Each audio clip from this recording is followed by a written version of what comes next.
2 minutes. I know, I'm 2 minutes behind. What are the people gonna do with the 2 minutes they've been waiting for you? I don't even know if people are gonna be on tonight, so it's just us.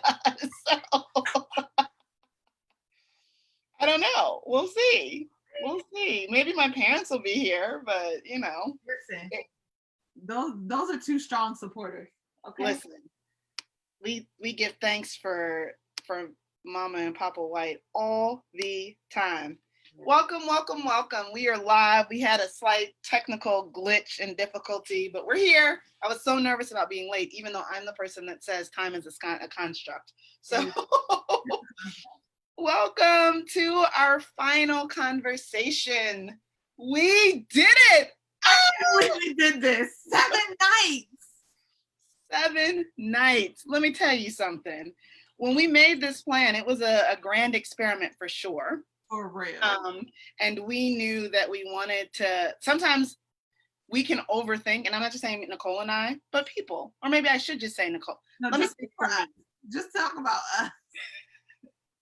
We can overthink things, right? And we want things to be packaged and pretty and perfect. You see my alliteration? When really the invitation is just to show up, right? To be faithful, to be centered, to be clear about what it is you want to do, and then just to do it. And so that's what this week has been, right? Something that we're practicing and embodying and inviting you to practice and embody, right? What is that thing that maybe you have been hesitating around that is burning and bubbling inside of you, and it just needs to get out, and you just need to do it, right? Don't overthink it, just do it. So you have been a part of this grand experiment that I feel like went really well this week. Yeah, I agree. I also feel like God's faithfulness shows up like time and time and time and time again. And it's like, when I was really involved in a faith community, they used to say, just do the next thing. I was like, that didn't make sense. It didn't resonate with me. And the older I get, the more I'm like, oh, the next yes. What's the next yes? Yes. And how that next thing is, right, sometimes our next most faithful thing. And that's all that we have to do. We're just responsible for the effort. So welcome tonight. If you are joining us for this, our final conversation, as we wrap up a week-long series on white womanhood, race, or identity and race. Tonight, it's just Nicole and I, right? We are here to both wrap up the conversations and share information about the program that kind of spurred all of this on. And so we see some folks who are watching that have been with us each night, and we are so grateful for you. Please drop your name and your name is going to show up, but drop where you're watching from. We have right now, Sharon is watching from Stillwater, Oklahoma. We've got Joan watching from Albert Lee. I know where that is. That's in Minnesota.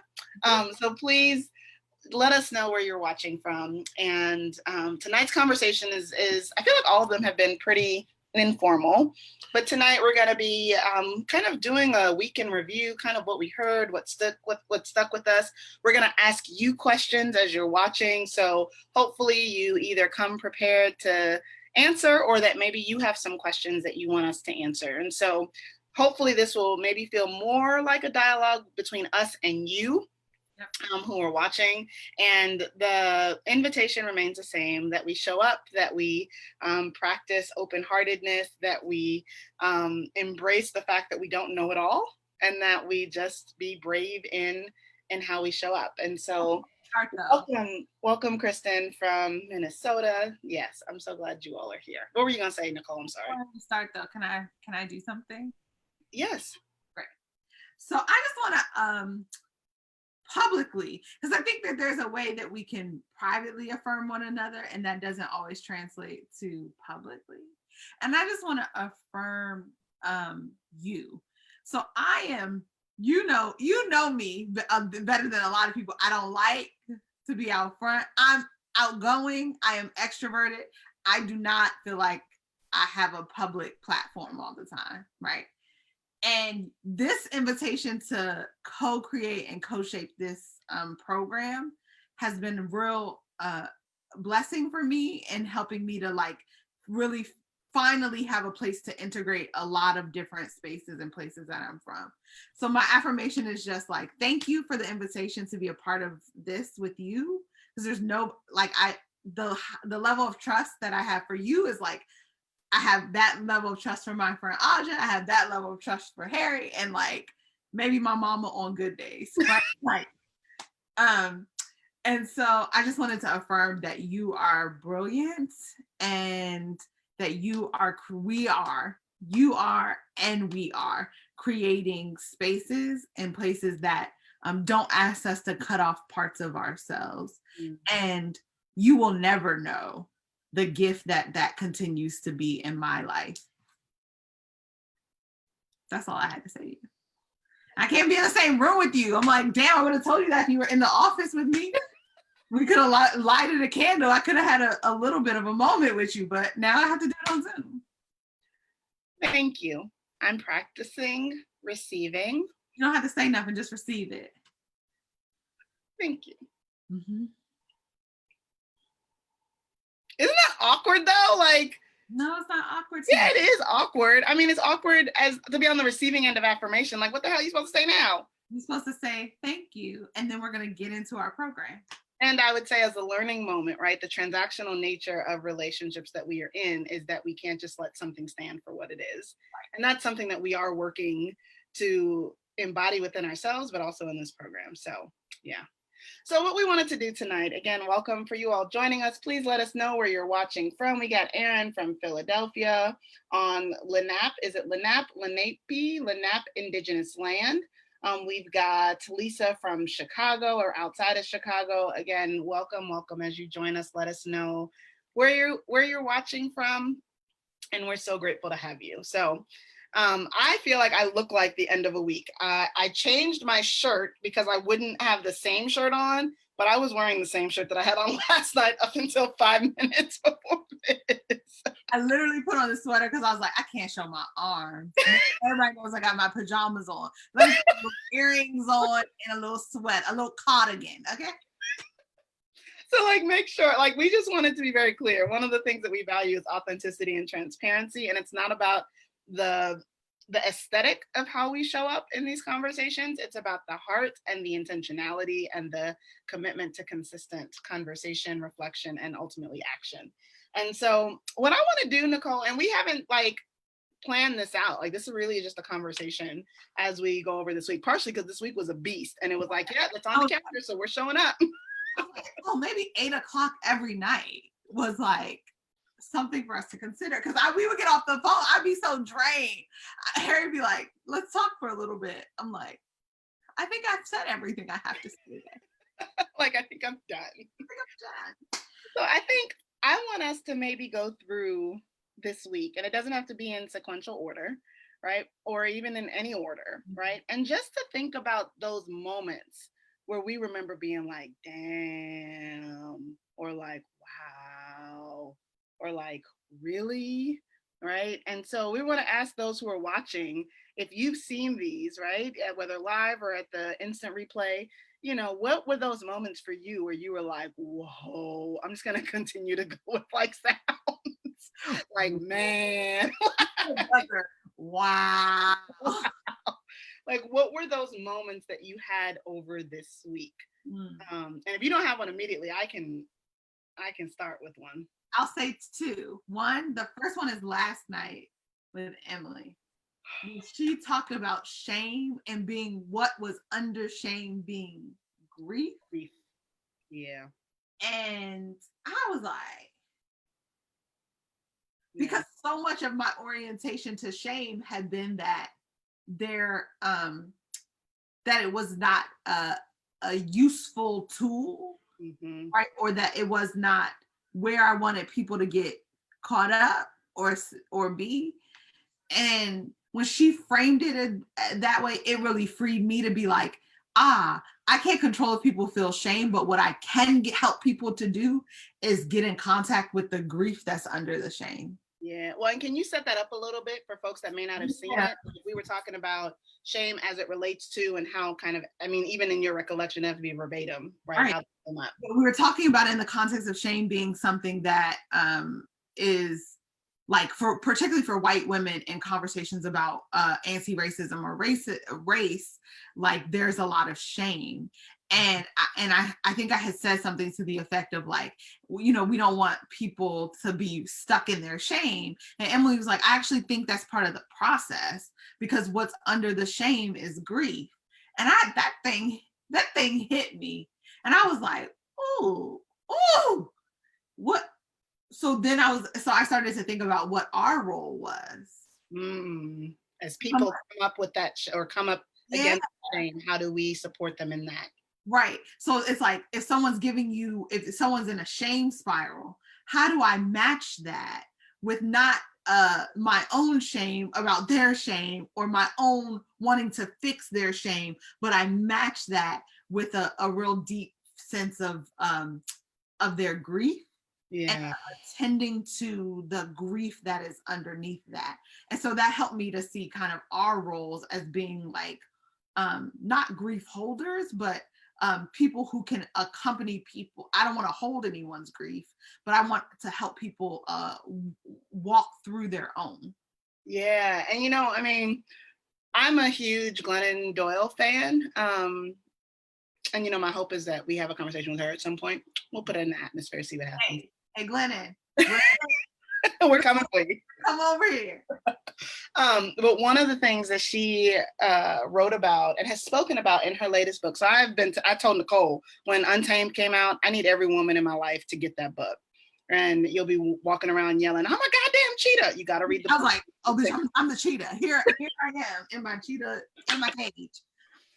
She talks about a particular story with her and her sister was going through a particular experience that brought about a lot of grief, and there was nothing Glennon could do to fix it, change it, take it away. And even though that's what she wanted to do, right? Because this is someone she loves dearly.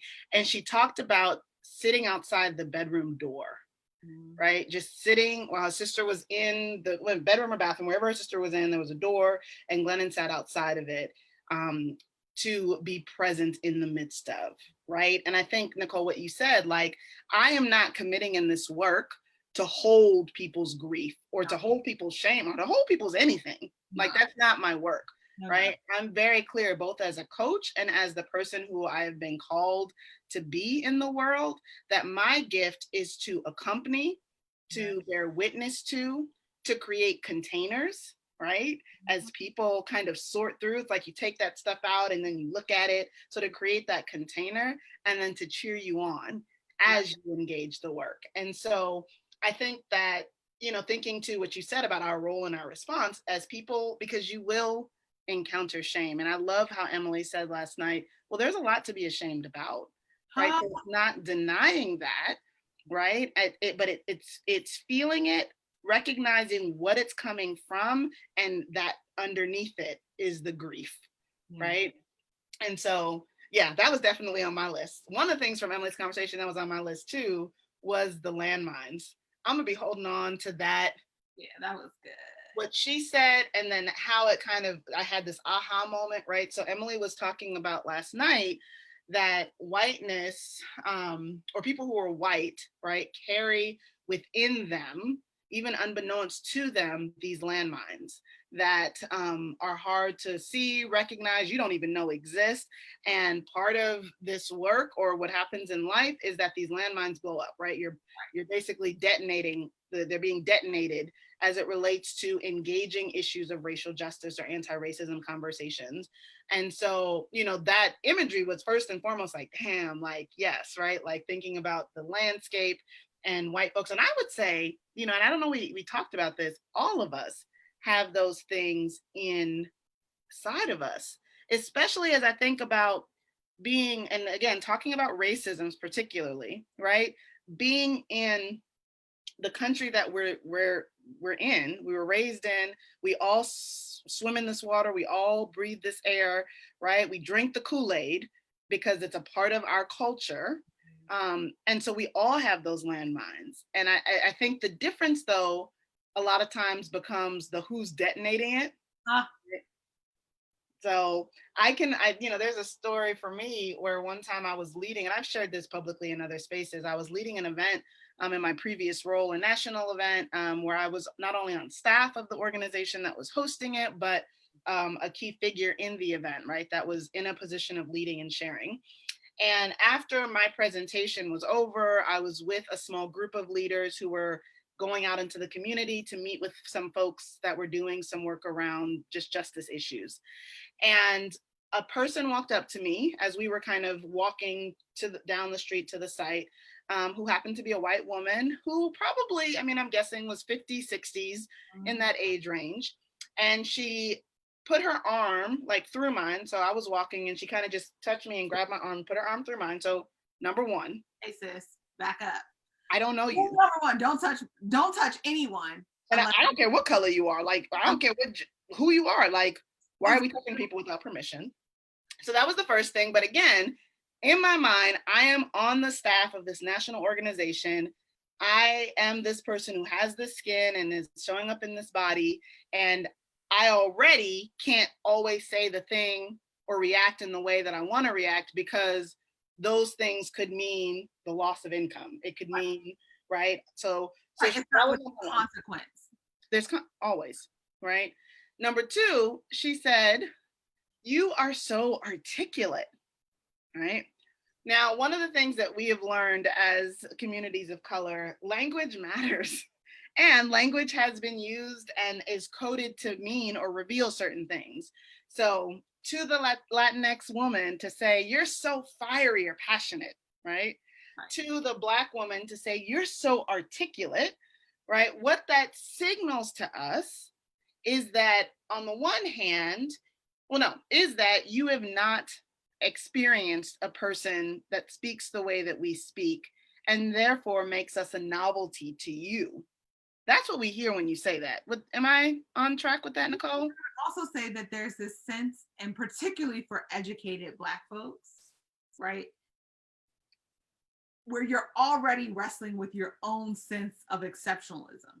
Yes. Where so much of how you are formed is in opposition to the things that you are constantly shown about your community, even though those things are not always a picture of reality. Yes. So for me, it's always a question of like, this is someone who sees me as an exceptional Black person, right? When my lived experience is that like, this is how we talk at the dinner table. Right.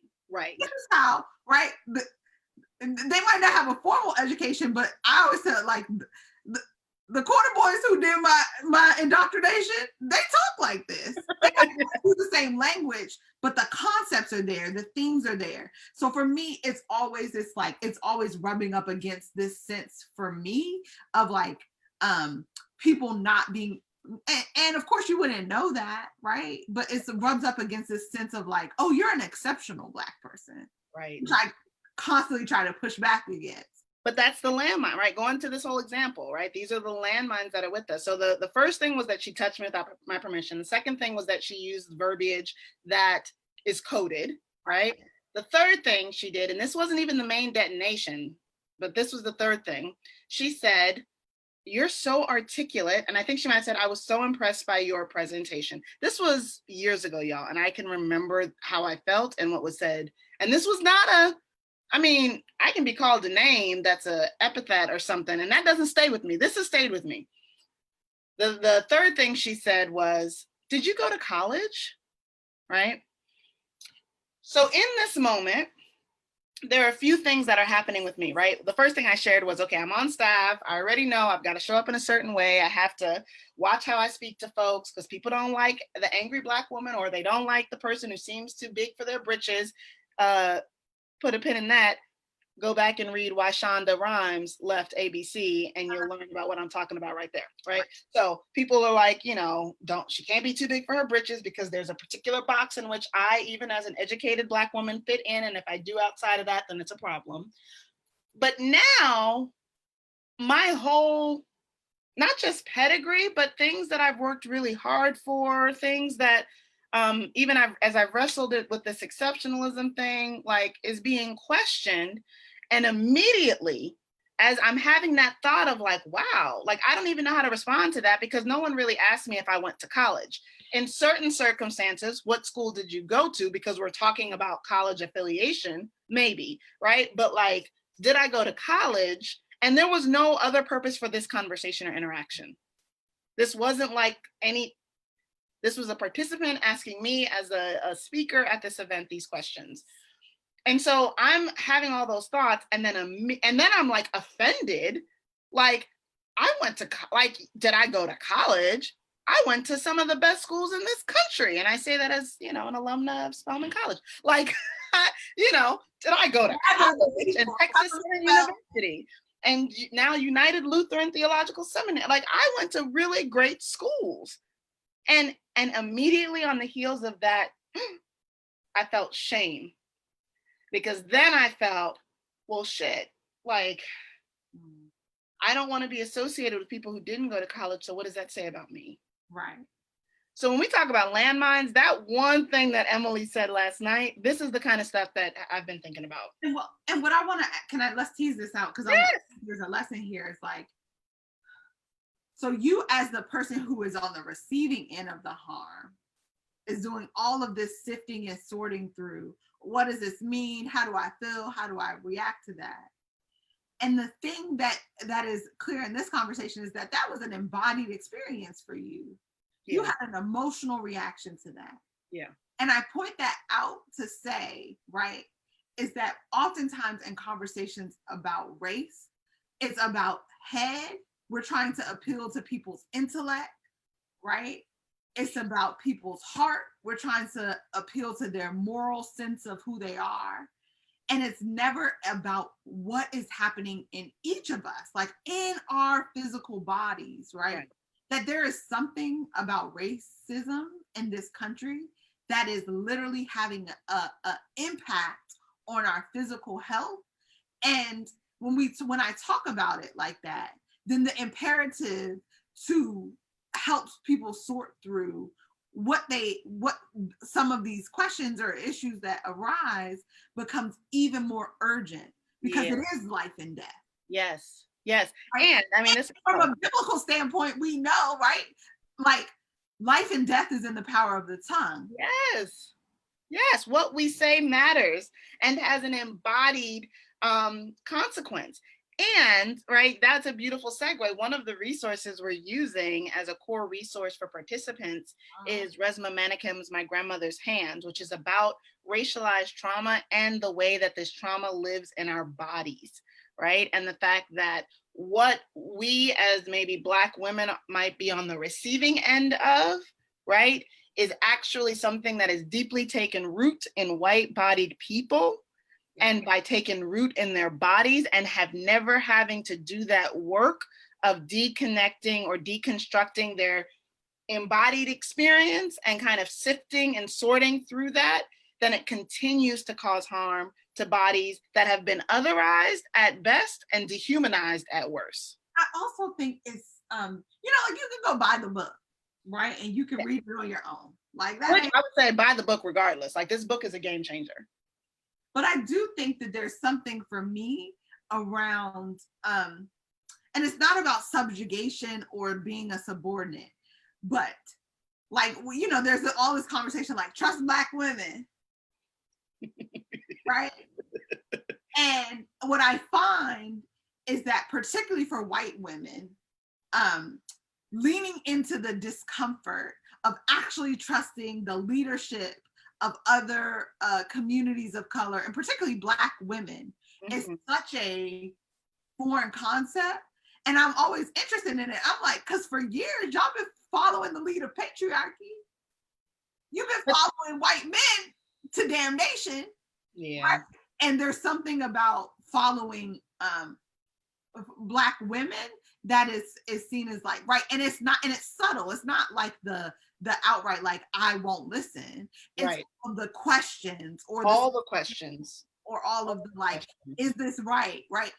I mean, I'll give a small example of this week that stuck with me, right? Where I told Rozella, I'm like, we're not gonna do this. Right? When people are like, oh, okay, y'all start at 8. And I understand honoring time boundaries, right? I'm an organizer. I understand time.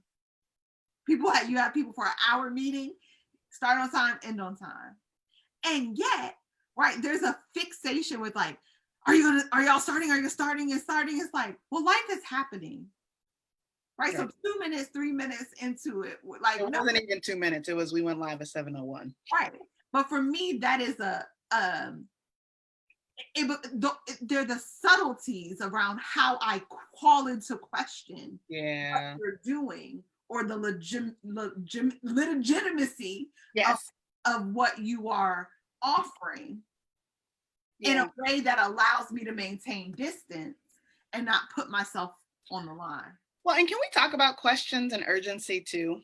Oh, well, we can talk about that in 2020. Yes, we can talk about urgency. So one of the things that, and it's interesting, I learned this working in the church, right? My entire professional career from the time I was 18. I mean, I've had a couple of other jobs, but I've worked in and for and with and alongside the church, right? As my job. And I've also worked in healthcare systems, both as a chaplain and also as I was a laboratory researcher when I was younger. I've worked in educational settings, right? Both as a cheerleading coach and a tutor for kids. I've worked in a lot of I worked in government, right? I worked in the mayor's. I mean, like I'm saying this for a reason. I've worked in all of these spaces, and ain't none of them spaces like faith spaces when it comes to what we think is urgent. Yeah. Right? How we define urgency. I cannot tell you whether it was congregational, synodical, or national. The only place that I didn't experience urgency like that, honestly, was camp. And even then, it was still like, we're teaching young adults how to be on time so you can be in the real world, but it still wasn't urgent in that same way. But those other systems and parts of this church, I was indoctrinated to believe that everything was urgent because we've idolized the work that we do, even though we're not necessarily bearing fruit in such a way that the way we show up or don't show up is managed or moderated by this construct of time. And on the one hand, this is the both and in me. This is my Lutheran theological background. Also, but pay attention to this, because what Nadia said on the first day is that we make our own goodness idol. We traffic, using your language, in idolatry. We traffic in idolatry. Yeah. And so then urgency, our own goodness, our own good works, our own sense of importance becomes what we traffic in. And meanwhile, we never ever get to the heart of the thing. Never, because we're so busy being urgent about things that don't matter for the theologians and seminarians watching, for the adiaphora of it all, that we just can't even attend to what really matters. People are dying, right? Systems are crumbling, right? People are in desperate need of community that's authentic. People want to be seen and known and loved, but everything else is urgent. Right? So on the one hand, when I think about whiteness and the landmines and even this program that we're creating, we're really going to push back against that sense of urgency. We are. Right? But the other thing, it's interesting for me that I find the urgency and the questioning going hand in hand. So, and this is one of those nuanced things. And Nicole, I'd be interested in the other nuances because I think you'll understand what I'm saying. Yeah. But there's the nuance of asking a question that has a time implication in the way that you want to receive the response that I find myself on the receiving end of a lot. Say something about that. So it's one thing to ask a question like,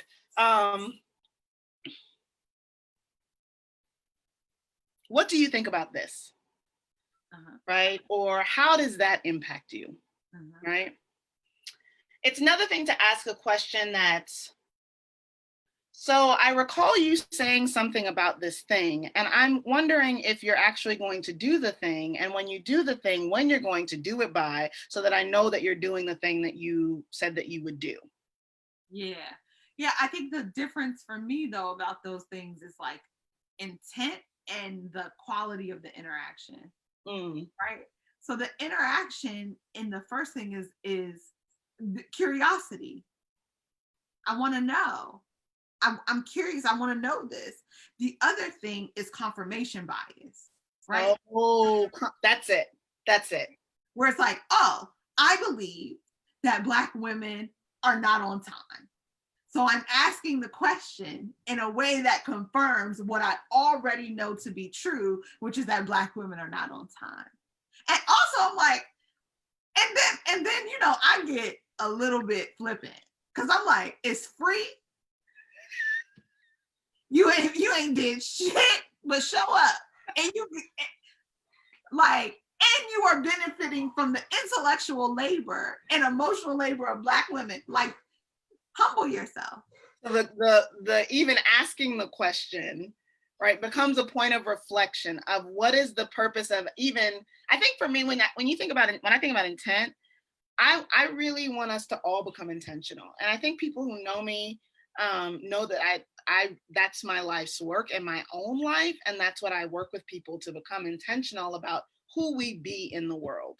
Mm-hmm. And so I want us to, I think, pause, right, which butts up against the time and urgency piece, before asking a question, before engaging a person, before, like, not that we deny our curiosity, because I'm always going to say, be curious, but pause to ask yourself, is this question that I'm about to ask in service of my own education? Or is this a question that I'm about to ask that engages more deeply or opens the door for deeper relational engagement? Yeah. Does that make sense? It does. It does to me. So I don't know. I don't know who's out there, but I do think that the question that I have is that, and I think particularly about whiteness and white supremacy, is a level of entitlement to information. Oh yeah, that's good. So I talked a little bit earlier in the week that whiteness is a lack of, white supremacy is a lack of imagination, right? But I also think whiteness traffics in information as the currency. Information as the currency. So I need to know all the things, and I want to know them in the time that I want to know them. And if I don't know them in that time, then if I don't have the capacity or I don't know them, they are not relevant. It is not important. Yeah. Right. Yeah. And some of that is like, yes, there is an order to even the natural world, right? Like, things happen in cycles. Like, yes, you can know the things, but also what is always amazing to me. And so I grew up in a faith community that used to teach, like, right, like, you are both. Like, there is a part of you that is human and there's a part of you that is divine. And there are some parts of you that your human side cannot know all there is to know. Mm-hmm. Mm-hmm. Right? So for me, the idea that I would know everything has never been a construct that I've held, right? Or that it was your right to know everything. That it was my right to know everything. Right. And so I think that there are some ways, particularly like when we talk about, like, we can talk about, like, what are the limitations of that approach? Why does that not always serve communities of color? Like, there are some limitations to that. But I think in whiteness, right, where you're like, I have an expectation that if I have a question, that it's answered, and it's answered in the time frame and at the exact moment that I need it answered. Mm-hmm. And if I can't know it, then I disengage. Yeah. It becomes less important. It's not a priority. Or I made up a narrative about why the person who I asked the question of or did not do, like, I have now things about them that I'm creating. And so this, for me, this is segues into the program, is like, why the program is so powerful. Because at every layer, right, at the communal layer, you have peers. Yeah. And you have guides. Yeah. And you have coaches. Yeah. And you have folks who are occupying different roles. And the questions you might ask of your coach might be radically different than the question that you ask your guide. Yes. How do you have a discernment about what is an appropriate question for your guide and your companion, and what is an appropriate question for your coach? Yes. Right. And it's not to play games with people or to have them have to do mental gymnastics. But I do think what I want to push people who are interested in this program is that yes, there are some things that you will know and learn and walk away with from this program. But what I'm more interested in you walking away and learning and knowing is your own discernment. Yes, yes. Your own sense of call. Yes. Your own boundaries. Yes. Your own places of that are in need of healing and Yes. wholeness. Your Yes. own embodied responses and trauma responses. Yep. Like those are the things that I'm interested in you knowing, because there's no amount of knowledge transfer that I can do to make you be less racist. There's no amount of knowing. Right. Because we are a part of a society also that does value so much so that we don't even do education anymore. And I'm not saying that to teachers. I know all the teachers that I know like are passionate about education. Watch yourself. No, I mean, I got a mama, I got a partner, I got friends, loved ones. No, clearly education is I'm going for a PhD. Clearly I value education. I'm having to prove that I value this thing. No, that's fine. Knowledge. I know how to create knowledge. But like this notion that we can't start something till we know everything about the thing, especially if you operate in the sense that the journey is the teacher. So even if you wanted to use that, false binary of the more like I know everything that I can start, if you believe that the journey is the teacher, then there's no way to know more than you know until you get your ass on the road, right?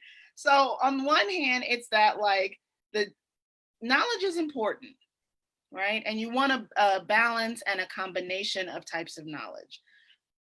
I think that one of the things that Resma's work has gotten to me about is that all of the stuff that we are doing, the training, the teaching, the books, somewhere on Black Twitter, I think someone posted the other day, or after the election. So y'all have been reading a lot of books and elevating all these people to the bestsellers, and yet we still don't have the numbers to shift things. So what are people doing, right? And one argument, so what are people doing? So I think that knowledge is important, but if you're looking for knowledge external to yourself before you dive in to work that is embodied work, because it deals with bodies and spirits and hearts, I mean the flesh and the bone, like you're never going to do the work.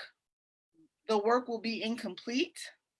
And I think there will be aspects of our liberation that will be missing, right? So yes, we're gonna read. We got 3 books for you. One is that one. That's me. We got Resma's book. We got the Racial Healing Workbook by Dr. Annalise Singh. That is like, it's just beautiful, right? So we have books for you. We'll have information in terms of our teach-ins each month for you. We'll have invitations to work that you will complete between sessions to build that knowledge. You'll have that. But that is like, if you're thinking of a rubric, that's 10% of your grade. Come on now. That's 10% of your grade. So you could do all the reading you want to, and you still ain't gonna have enough to pass the course if that's your framework. All of that's constructs too. And so, I had this epiphany earlier because I was like, part of why we did these conversations was to tease up the program and to talk about the program and so that people saw kind of like us and like the things that we will be discussing and working through in the program. And I got so clear this morning, Rozella, and I'm saying this to you now, and I have not told you that I'm gonna say it. And it's being recorded. Okay. Is that the program is not for everyone. Oh yeah. I'm clear about that. And I thought that, and last night and all of today, I was like, no, it's not. It's just not. And I'm okay with it. Right. For the first cohort of people who opt into this, it will be for them. Yes. And I feel really excited about what they'll be able to get and how they'll be able to relate to each other. And I just am like, and why it hit me was in the conversation around money. Oh yeah. Oh, well, that's been, yeah. And just the conversation about like, I don't know a world in which, right, a communal approach to the things that I want to do is not how things happen. Right. It's not going to yield the result because it's the only thing that has ever yielded a result in my life. I can't speak to other people, but as this Black woman, it's like right. Like I remember the women at church who used to press $20 in the palm of my hand on Sundays, and because they knew that I was in college and was broke and didn't have any food. Yeah. Right. Yeah. No one ever asked them to do it. Right. Right. And it wasn't like they were super resourced. Right. Right. You know what I'm saying? So I was like, you know what? My own experience leads, maybe I have a different bend, but this is, I think, an opportunity for white women to reorient to who their communities are. Yes. And how they reach out to each other for support. Yeah. And I'll say, yeah. Oh, yeah. And so that was just kind of like the big epiphany that I had. And I'm like, yeah, you can love these conversations and the program could still not be for you. Absolutely. And that's okay. Right. I think one of the things that Nicole and I are very passionate about and practice in our own lives is calling people in versus just the calling out. Right. Yeah. We're going to say the thing. We're going to hold the mirror up, and we expect that to be done for each other. Right. Like, it's not just that Rozella's out here calling things out. No, the people who I'm closest to also hold me accountable. They check me. They make sure. Right. So this whole thing is a communal endeavor. But I think one of the things that's been coming up, is the cost of this. And I'll say a couple of things. One is the majority of people that I have experience with and in those communities are people of mainline Protestant faith.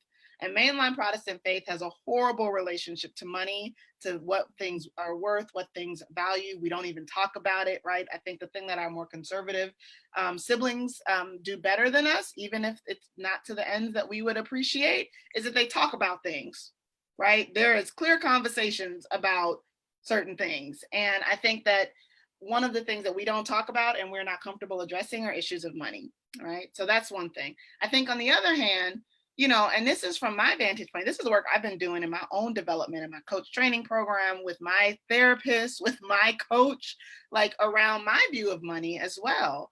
Because you best believe when we decided on the amount, so this program costs $4,000 for this 10-month pilgrimage, right? It's a cohort coaching program where you're in clusters of 5 people, and each cluster has a white companion that's accompanying you. And then Nicole and I are the program coaches, right? So that's just the structure of it. And that structure is for a 10-month journey, right? That includes 2 coaching sessions and conversations a month, along with the work that you're doing, all the resources that you need to do that work, external to yourself, and the overarching experience, right? So when I start doing the numbers, it's a question of, is this worth that, right? Do I believe, like, what do I think about money? What do I believe about money? What do I think about equity? Because the other reality is Nicole and I are paying our companions, right? If people are leading in this, we're going to provide financial resource to them. Our companions don't all have the resources, like everyone is in different spaces, but we want to practice an equitable way of doing business, right? And then we have this like investment plan of investing back into the program each year. And what does that look like for our own development? There's the conversation about the scholarship fund, which I have exciting news to share about that. That'll come out next week. The scholarship fund, right? Like, we are building something that is tackling money in all the various ways that we come to it. And the number one thing that we get, of course, is, well, not of course, the number one thing that we get is, I really think this is great, I just can't afford it. Yeah. And I say this like with all the awareness or honesty that I can say it, like, is I don't have $4,000 in any account in my life. With the exception of, I take that back. I have a Portico retirement fund that has something in it. So I absolutely understand that people ain't got $4,000 sitting around. Absolutely, right? And I'm in a coach training program right now that normally costs $12,000. I got a scholarship for half of that, and we worked out a payment plan for the rest of it that I'm paying on every month for the next 3 years, and I can pay it off early when I need to, right? So when we talk about the communal experience being real, like, that's what we're talking about. No, I don't expect any. I mean, if you have $4,000, that's great, but that's not my life. I can't speak for anybody else. That's not my life. And I know that when there are those things that I know will be transformative, right? There are ways that I figure it out, marshal the troops, yeah, like get people together, because this thing is going to change not just my life, but the lives of those around us. I just talked so much. No, I appreciate that. I think we have to be honest about it, and I'm right. I'd rather us do it on this one than people, right? And I also think, to me, there are times when I have showed up to things not sure about how it was going to work out, but clear that it would have an impact for my life. Mm. And I think that level of maybe faith, or whatever you call it, has always yielded something on the other side. So for me, it's not even about the money. Like, it, like, yes, it is, because, like, to be honest, I think we always make women of color feel like they have to undervalue their work. Mm-hmm. And I'm like, I'm uninterested, right? Like, I live in Washington, D.C., one of the most expensive cities. Like, I'm just like, I'm not gonna, we can have that conversation about how we always want to, pick people's brains, or it's inherently an extractive relationship that we're used to having, particularly with Black women and women of color. Mm-hmm. That's a whole nother conversation. But I do think that there's a way, for me, that models possibility in what we're inviting people into in the program. Mm-hmm. It's like, how do I show up unafraid? How do I show up with not all the answers figured out? How do I show up ready to learn, ready to humble myself, ready to be in community with other people, mm-hmm. right? And for me, the first sign of that is, like, if you want to do the program, sign up to do the program. Yeah. Just take the first step. Right. It's the first step. It's just like, just do the next thing. Because going back to what you said, and to be very clear, right, to your point, Nicole, about this program isn't for everyone, we're clear about that. So not only are we understand that everybody's not going to sign up for it, we also have an application process for a reason, right? It's to discern, not just as individuals, but with the people that are applying, if this is the time, if this is the program, if this is the journey for you right now, right? And so you apply, and then you have an interview with Nicole and I, right, as we discern together. Because the other thing that I've been on the receiving end of witnessing is, and I go back to the church, and I'm just saying it, my church experience is that we call people forth, and because we are operating from a deficit or with a scarcity mindset, we don't consider the calling forth as the first invitation to exploration. We consider the calling forth as you will be. And then we get in a situation where we got a bunch of church leaders that don't have that particular gift. And we want to know why. Well, because we didn't actually engage the harder work of truth telling in love with accountability by faith. And I also just think, like, you know what? At the end of the day, this program will be the curriculum, the relationships, right? Like, to me, it's like, I know I'm great, right? You don't got to tell me I'm great. I don't need anyone to sign up on this program just on the strength of they like Rozella and I. Like, my ego don't need that. What my heart's desire and my life's work needs is people who feel like, right, that they have something to learn, that there's some place, that they're clear about their own places of brokenness, and that they're willing to be in relationship with imperfect, broken people. Yes. So to me, I'm like, that's like, if that's you, that's who the program's for. Yeah. I think we can, I used to hear this in church all the time. It's been a long time since I've been in church. I know. But it's like, they say God can do more with a willing spirit.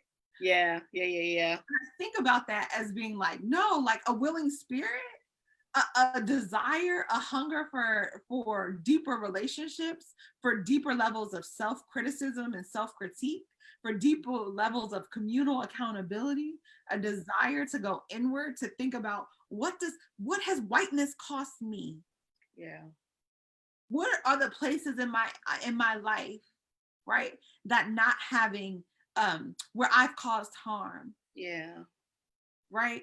Not because I want to rush to repair, but because I need to like I need to sit in that, right? Yeah. I need to sit and like that there has been something that has been a material cost to my own health and wellness about participating in this system.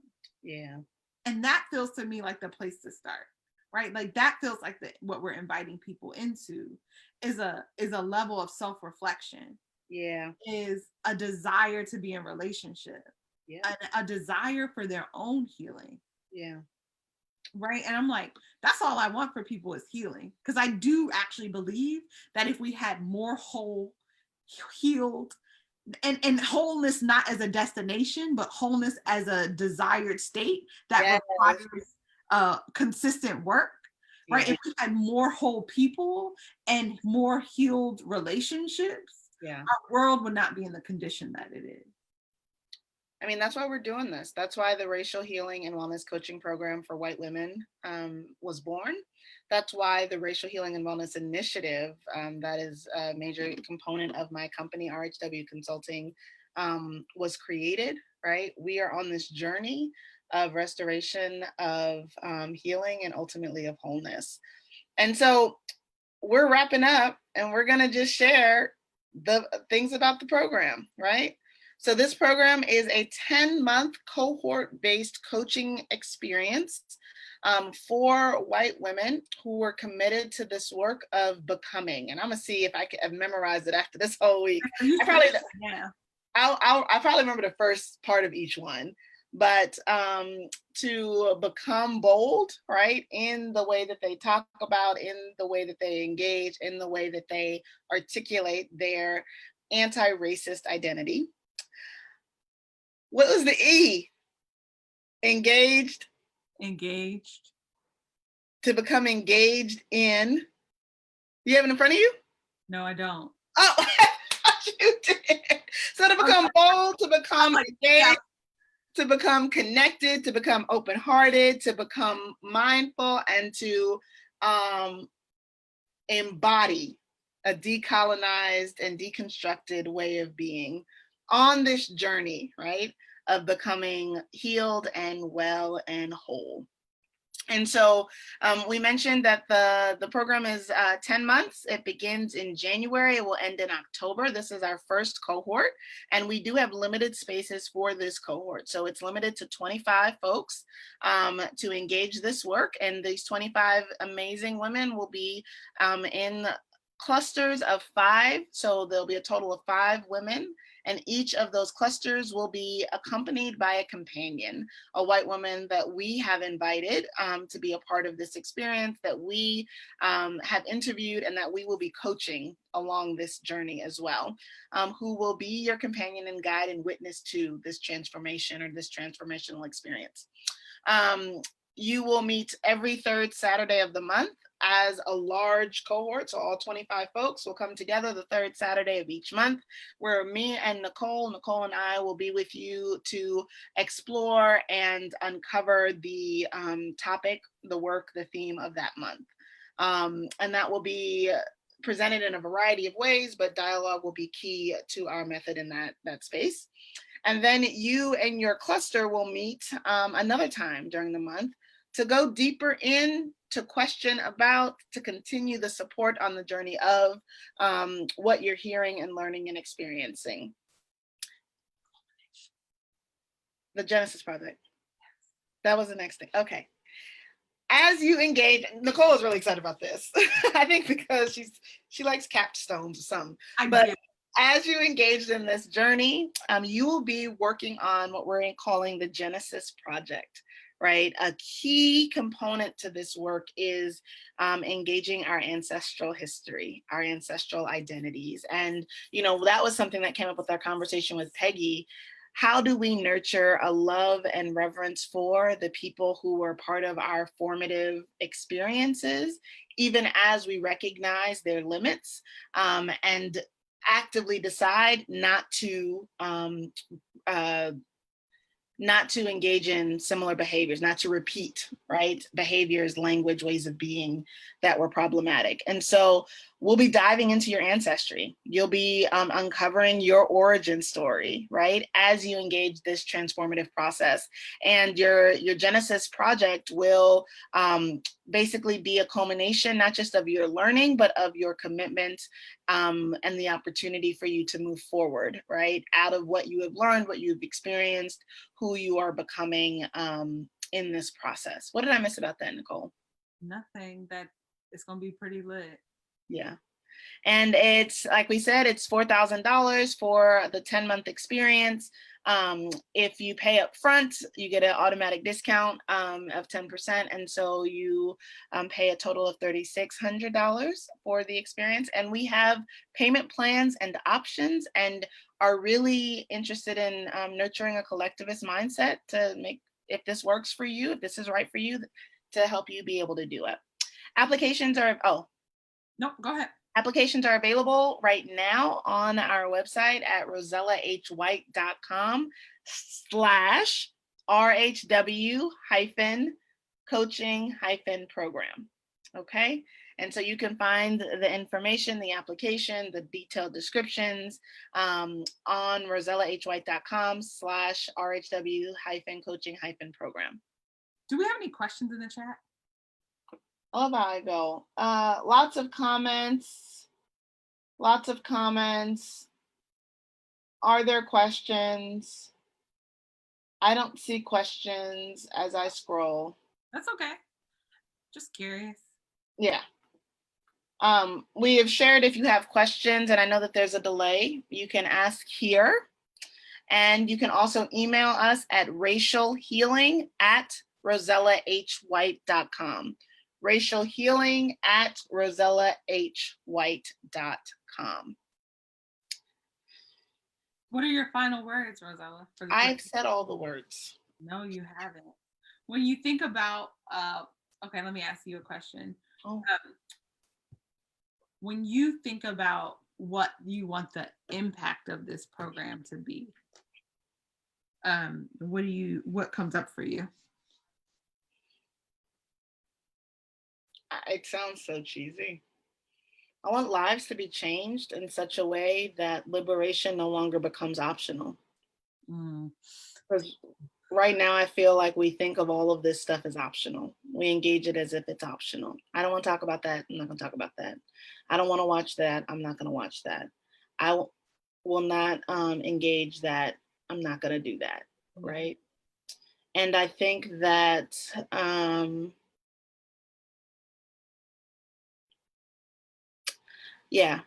I think that I want people to be, to engage in such a way that they are so transformed that liberation is not optional. And all that comes with it.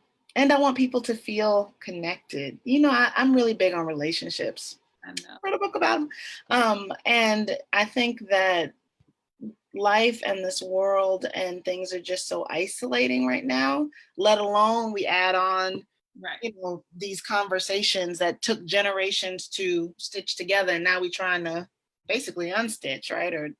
Or dismantle. Yeah, I know. Mm-hmm. So let me see if there are any questions. When will the replays of the chats of this week be available? You should sign up as a subscriber. It's a free subscription to the Love Big Collective, and they will be sent out next week, right? Yeah, I think probably by the end of the month. Yeah, by the end of the month, they'll be sent out. Yeah. All right. Any other thoughts for you, Nicole? Any final thoughts as we end our night?